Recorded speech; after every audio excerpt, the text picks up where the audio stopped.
Nothing quite wakes you up like a ruthless drive in a freezing cold.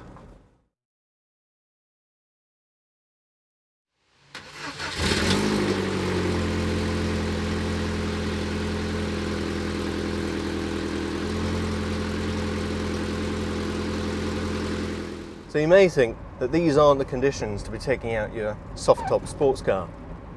Well, today we're going to be having a look at what features the MGF offers to make it usable in the winter.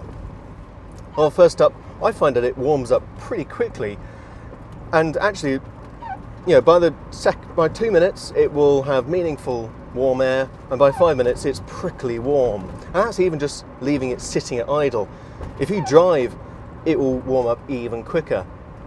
There's an interesting little feature that the K-Series was specifically developed to warm up quickly. Now, they put the thermostat right on the inlet valve of the cooling system, so it constantly has that kind of pressure to warm up. That comes with its other issues, but for warming up it's pretty good. Now I want to talk about wipers because it is rainy.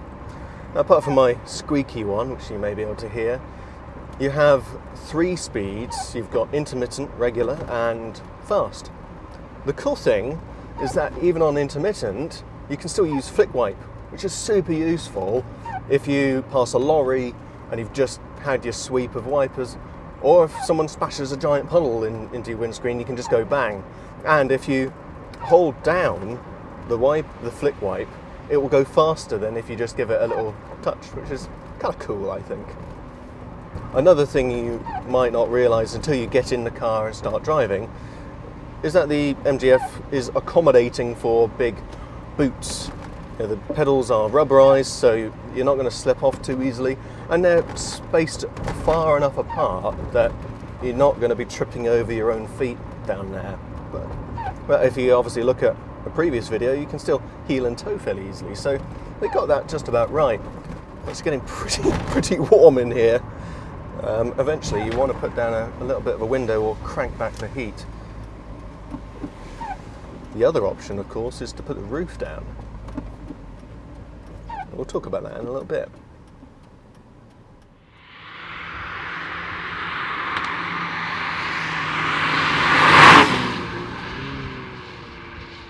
So let's talk about headlights quickly, because I think this is where the MGF and a momentary audio lapse, but bear with us. As you can see, I'm pointing to the headlights, which has 2 filaments, one for the dipped, one for the full beam, which is really good because it's obvious when you're flashing someone in, for example. Same story with the indicators, separate housing, so there's going to be no sun glinting off the car and making things uncertain. I would say the dip beam itself is quite weak. It's actually really disappointing, and you do need the full beam going for a spirited drive in the dark. And we're back.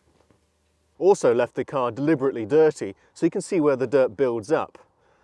It's all along the side of the car, really. The boot gets filthy, but there are little in-grooves so that you can close it without getting your fingers too dirty. The sills look quite threatening as well, don't they? But in my experience, you don't get your trousers dirty coming in or out, so it seems to be all right from that perspective.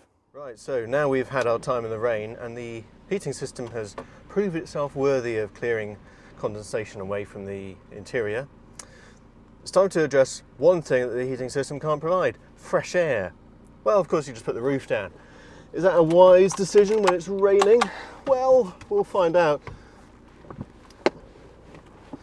Generally, I find that once you start going fast enough, above 30 miles an hour, you can fend off most rain.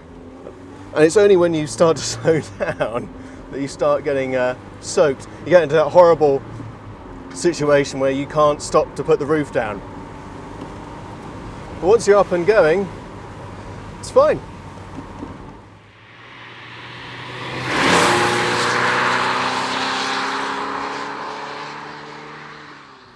One thing I would definitely recommend though is the wind guard behind me.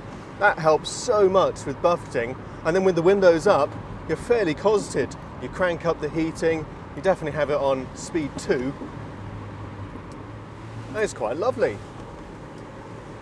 If you're going out for a dawn raid and it is frosty, definitely invest in a woolly hat. Today, actually, it's 8 degrees. I'm getting away with it.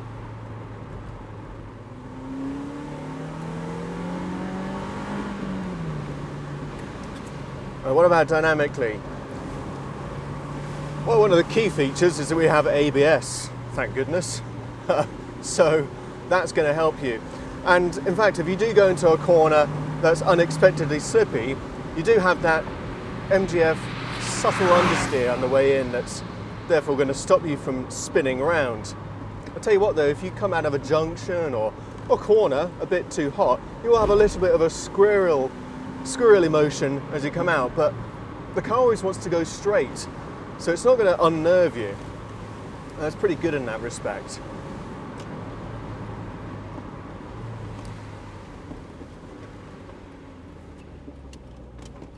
Don't get me wrong though, you can cover ground really quickly in this car, even in crap conditions. And it's really fun too.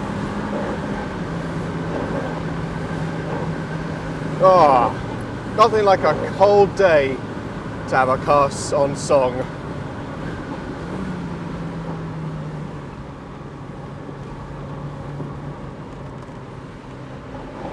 Oh, a little bit of understeer there, that's fine. So there you have it. I hope that that's maybe given you a bit of a winter perspective, what the MGF is like. And for any of our other videos, maybe you want to check out our full road test, which is done in dry air conditions, or just like and subscribe. Keep involved because there'll be more videos coming along real soon. Well, as ever, thanks a lot for watching and see you next time.